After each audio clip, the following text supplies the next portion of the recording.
why we are here.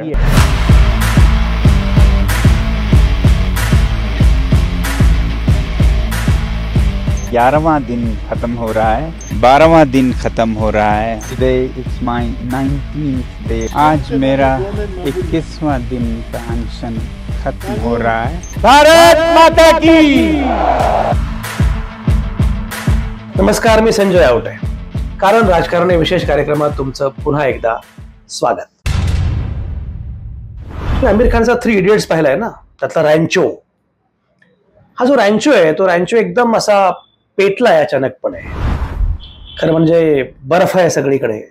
त्या बर्फामध्ये म्हणजे -4, 5 असं टेम्परेचर आहे. अशा थंडीमध्ये हा रॅन्चो पेटलाय. त्याच्या पेटण्याचं कारण काय, तो अस्वस्थ आहे याचं कारण काय, हे जरा बघितलं पाहिजे. हे मी मुद्दाम सांगतोय. खरं म्हणजे हा कार्यक्रम आपण फार उशिरा करतोय त्या अर्थानं. सोनम वांगचुक नावाचे गृहस्थ ज्यांनी लडाखमध्ये उपोषण केलं 21 दिवसांचं. त्यांचं उपोषण संपलं, पण त्यांनी आता जाहीर केलंय की आता खरं आंदोलन मी सुरू करतोय. 21 दिवसांचं उपोषण हे फक्त प्रतिकात्मक होतं.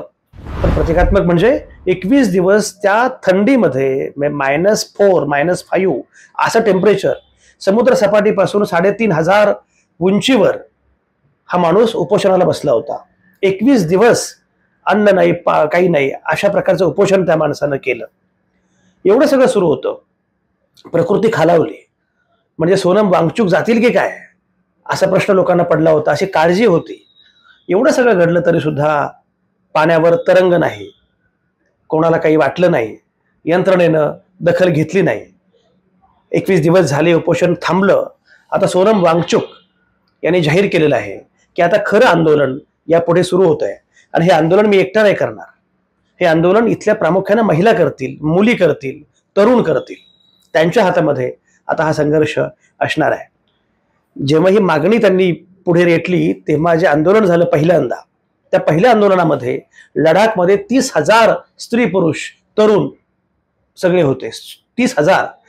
30,000 हा आकडा मोठा आहेच, पण तरी कदाचित आपल्याला कमी वाटू शकतो. त्यांना मुद्दाम सांगू इच्छितो की लडाखच्या 10% लोकसंख्या ती आहे. 30,000 लोकसंख्या म्हणजे 3 लाख लोकसंख्या लडाखची आहे. त्यातले 30,000 लोक म्हणजे जवळपास प्रत्येक घरातला एक माणूस उतरला होता रस्त्यावर म्हणण्यापेक्षा बर्फात उतरला होता.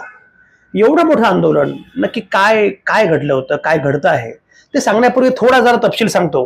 कारण माझं स्वतःचं कारगिलशी एक वेगळं नातं आहे. मी कारगिलला बऱ्याच वेळा गेलोय.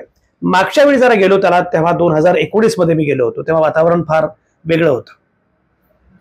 काहीतरी वेगळं घडणार आहे याची चाहूल लागलेली होती. इंटरनेट व्यवस्थित नव्हतं, बंदोबस्त वाढवलेला दिसत होता. अशा वातावरणामध्ये कारगिल विजय दिवस साजरा होत होता. तुम्हाला माहिती आहे की कारगिल विजय दिवस साजरा होतो. आणि कारगिल विजय दिवस साजरा होत होता. कारगिल विजयाला 20 वर्ष पूर्ण झाल्या प्रित्यर्थ सरकारी जल्लोष सुरू होता. ही गोष्ट आहे 2019ची. सरकारी जल्लोष होता पण सरकारच नव्हतं, कारण राष्ट्रपती राजवट होते. त्यामुळे मुख्यमंत्री, मंत्री असं कोणीच नव्हतं. सत्यपाल मलिक तेव्हा राज्यपाल होते. त्यांच्या उपस्थितीमध्ये हा सोहळा झाला. मी मगाशी म्हटल्याप्रमाणे या सोहळ्याला मी होतो, माझ्यासोबत काही आणखी पत्रकार मित्र होते.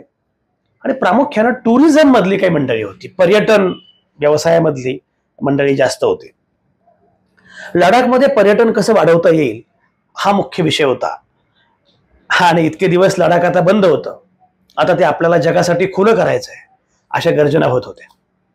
त्या संपूर्ण कार्यक्रमाला मी हजर होतो. त्यानिमित्तानं मी लडाखमध्ये फिरलो, कारगिलमध्ये फिरलो. लडाख म्हटलं की कारगिल आणि लेह हे 2 जिल्हे, हे 2 प्रामुख्यानं भाग लडाखचे आहेत. तिथून परत आलो जेव्हा मी, तेव्हाच 317वं कलम रद्द झाल्याची घोषणा झाली. हे कलम रद्द झालं म्हणजे काश्मीर खुलं झालं. काश्मीर खुलं झालंय असं सांगितलं जात होतं. आणि त्याच वेळी तिथले सगळे महत्वाचे नेते नजर कैदेत बंद होते. इंटरनेट बंद होतं.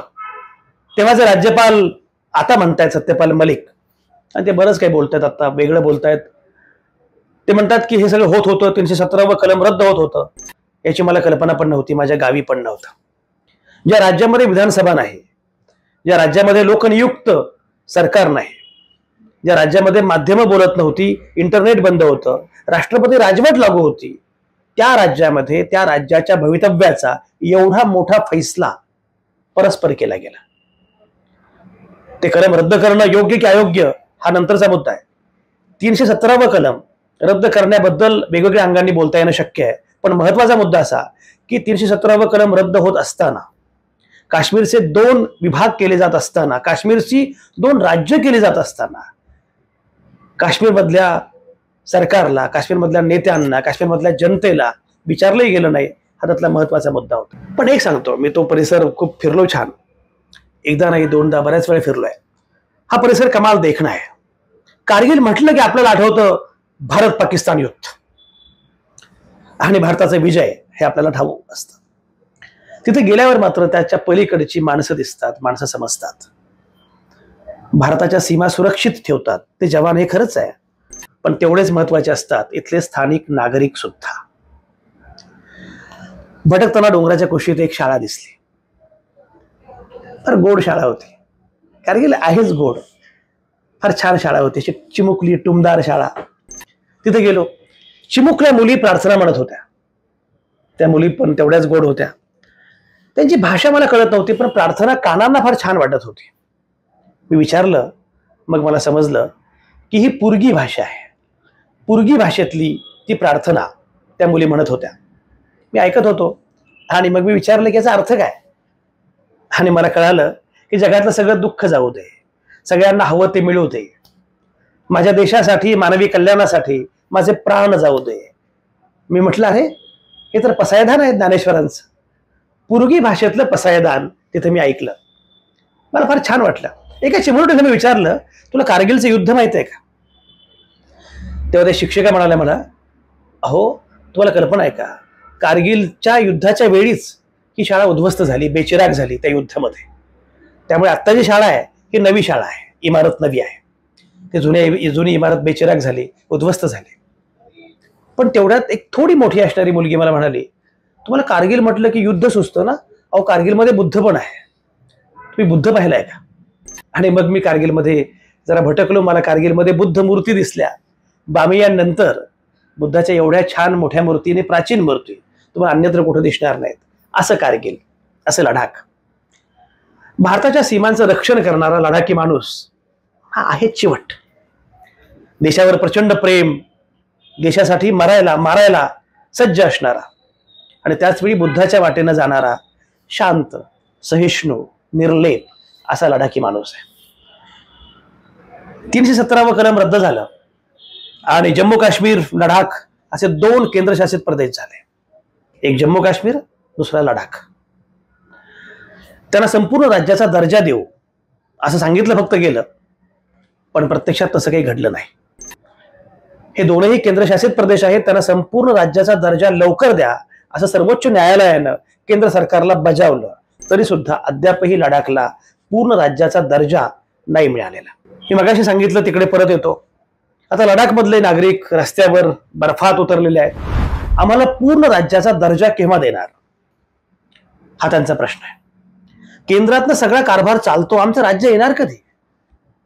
6व्या अनुसूचीमध्ये आमचा समावेश होणार कधी? ही 6वी अनुसूची फार महत्वाची आहे. जो भाग आदिवासी आहे तिथली जमीन, संस्कृती आणि परंपरा जपण्याची तरतूद या 6व्या अनुसूचीमध्ये आहे. तसं आश्वासन दिलं खरं, पण असं काही घडलं नाही.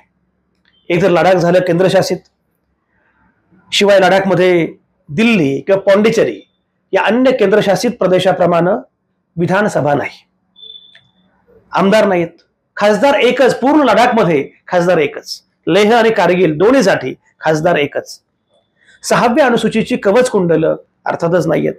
सिक्कीम, मिझोराम, नागालँड, मणिपूर, अरुणाचल प्रदेश यांना 371व्या कलमाचा आधार आहे. दूर कशाला, मागासलेल्या भागांचा अनुशेष भरून काढण्यासाठी महाराष्ट्राला आणि गुजरातला सुद्धा असं विशेष संरक्षण 371व्या कलमामध्ये आहे. तेही लडाखला नाही. लेह आणि कारगिल यांच्यासाठी वैधानिक विकास मंडळ आहेत, पण त्यांना अधिकार काहीच नाहीयेत, अशी अवस्था आहे. अवघ्या देशाचं संरक्षण करणारं लडाख आता स्वतःच हतबल झालंय. त्यांचं संरक्षण काढून केंद्राच्या हातात लडाख गेलेला आहे. बाहेरून उद्योजक येतील आणि आमची जमीन, संस्कृती हिरावून घेतील, पण पर्यावरणाची हानी पण करून टाकतील असं भय या सगळ्यांना आहे. आणि असे प्रकल्प येऊ घातलेले आहेत, अशा प्रकल्पांचं काम सुरू झालेलं आहे. अशा अनेक डील आहेत की जी उद्योजकांनी केलेली आहेत, अशा बातम्या येत आहेत, अशा चर्चा होत आहेत. ज्या कारगिलमध्ये, लेहमध्ये असं काही घडत नव्हतं, तिथं आता अशा प्रकारचे उद्योजक येऊ पाहतात. त्यांना एवढी मोठी जमीन दिसते, मोकळी जमीन, बर्फ दिसतं एवढं मोठं, एवढी मोठी जागा दिसते. त्यामुळे त्यांना तिथं बरंच काही करायची इच्छा आहे. निसर्ग संपदेनं ओतप्रोत असणारा, श्रीमंत असणारं असं कारगिल, असं लेह, असं लडाख त्यांना हवं आहे. पण आता हे लोक जर आले तर लडाखचं काय होईल हा प्रश्न आहे. बरं, समजा हे काही घडलं तर त्याला विरोध करण्याचा अधिकार सुद्धा नागरिकांना नाही आहे. आपल्याकडे एनरॉन आलं, विरोध झाला, किमान विधिमंडळ होतं, मंत्रिमंडळ होतं, विरोधी पक्ष होता, असा प्रयत्न झाला तर अधिकार काय? विधानसभाच नाही, आमदार नाही, सगळे मिळून 1 खासदार लोकसभेमध्ये. म्हणजे लडाखी माणसाला अजिबात विचारात न घेता असं घडू शकतं. 317 कलम ज्याप्रमाणे रद्द झालं, काश्मीरी माणसाला न विचारता, अगदी त्याप्रमाणे अशा प्रकारच्या गोष्टी घडू शकतात लडाखी माणसाला अजिबात न विचारता. तिथले एकमेव खासदार आहेत जाम्यांग सेरिंग नामग्याल. हे म्हणजे टंग ट्विस्टर आहे, हे नाव घेणं सुद्धा एवढं सोपं नाहीये, जिभेचा व्यायाम आहे. जाम्यांग सेरिंग नामग्याल हे भाजपचे आहेत, ते पण अस्वस्थ आहेत. त्यांना लोक जाब विचारतात, पण बिचारे सरकारच्या पक्षाचे आहेत, करणार काय? लोक बर्फात उतरले, -8 अशा थंडीमध्ये 30,000 लोक आंदोलन करतायत का त्यांनी केलं, ही संख्या कमी नाहीये. या आंदोलनाचं नेतृत्व करतोय कोण? मी मगाशी म्हटल्याप्रमाणे आपला रॅन्चो, 3 इडियट्स मधली आमिर खानची व्यक्तिरेखा ज्याच्यावर बेतली आहे, तो सोनम वांगचुक. तो म्हणजे ते सोनम वांगचुक, मॅग्सेसे पुरस्कार विजेते, शिक्षण तज्ञ. मला कमाल वाटते, परदेशामध्ये, फ्रान्समध्ये वगैरे हा माणूस शिकला, बीटेक एमटेक केलं, एवढं सगळं केलं आणि करतोय काय? लडाखमध्ये जाऊन काहीतरी प्रयोग करतोय.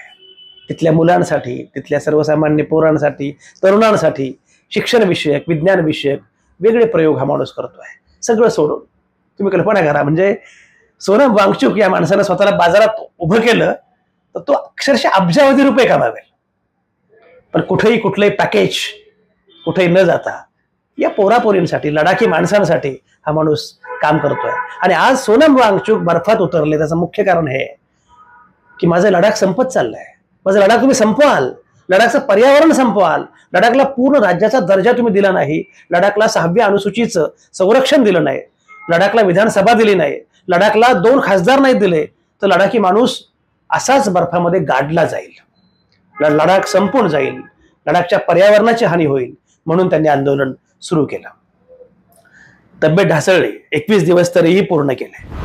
मला अनेकदा प्रश्न पडतो की आपल्या माध्यमांना यात बातमी कशी दिसत नाही.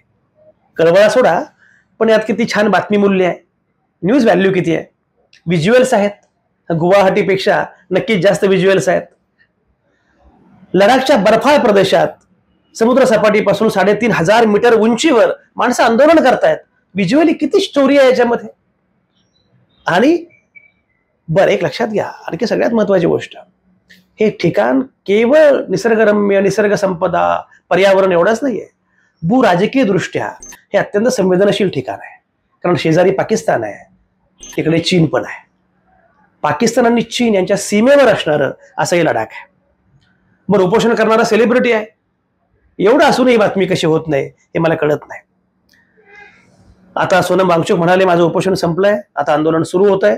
खरं आंदोलन सुरू होत आहे, महिला करतील आंदोलन, तरुण आंदोलन करतील, काय होईल माहिती नाही, व्यवस्थेला जाग येईल का माहिती नाही. अद्याप तरी कोणी काही बोलत नाहीये. त्यांना भरपूर आश्वासनं दिली गेली होती. जेव्हा 317 कलम रद्द केलं, जेव्हा काश्मीरचे 2 तुकडे झाले, तेव्हा बरीच आश्वासनं लडाखला मिळाली होती. प्रत्यक्षात मात्र त्या आश्वासनांची पूर्तता कोणीच करत नाहीये. लडाखी माणूस अस्वस्थ झाला तर भारतीय सीमा असुरक्षित होतील. कारण लडाखी माणसानं भारतीय सीमा सांभाळल्यात, जपल्यात, असे एक निवृत्त लष्करी अधिकारी मला सांगत होते. म्हणून तरी बोललं पाहिजे. कारगिल विजय दिवस आपण साजरा करतो, पण तो विजय दिवस ज्यांच्या भरवशावर आपण साजरा करतो, ज्या सर्वसामान्य माणसांनी ही लढाई जिंकून दिलेली आहे, त्यांचं काय, त्या लडाखचं काय? लडाख सगळ्याच अर्थाने फार महत्त्वाचा विषय आहे. तो उद्योजकांच्या हातात जाऊन लडाखची हानी होणं हे रोखलं पाहिजे. आणि म्हणून हा विषय केवळ रॅन्चोचा नाही आहे. हा विषय केवळ सोनम वांगचुक यांचा नाही आहे. रॅन्चो त्या बर्फाळ थंडीमध्ये सुद्धा पेटलेले आहेत. त्याचं हे पेटले पण आपल्याला पण पटलं पाहिजे. आणि आपण सुद्धा किमान त्या सगळ्या चळवळीचा, आंदोलनाचा एक भाग झालं पाहिजे. तर आपण पाठिंबा दिला पाहिजे. अगदी पुण्यामध्ये सुद्धा लडाखी काही तरुणांनी आंदोलन केलं. लडाखमधली अनेक तरुण मंडळी देशभर आहेत, त्यांनी त्या ठिकाणी आंदोलन केलं. आणि या लडाखी तरुणांसोबत पुणेकर सुद्धा तरुण काही होते, पर्यावरणवादी काही होते, त्यांनी इथं आंदोलन केलं. हा संसर्ग सगळीकडे पोहोचतोय ही चांगली गोष्ट आहे. सध्या नको त्या गोष्टी व्हायरल होत आहेत. अशा वेळी सोनम वांगचुक यांची भूमिका व्हायरल होणं फार महत्वाचं आहे. लडाख वाचलं पाहिजे यार. तुम्हाला काय वाटतं? कमेंटमध्ये लिहा. बाकी बोलत राहू, भेटत राहू.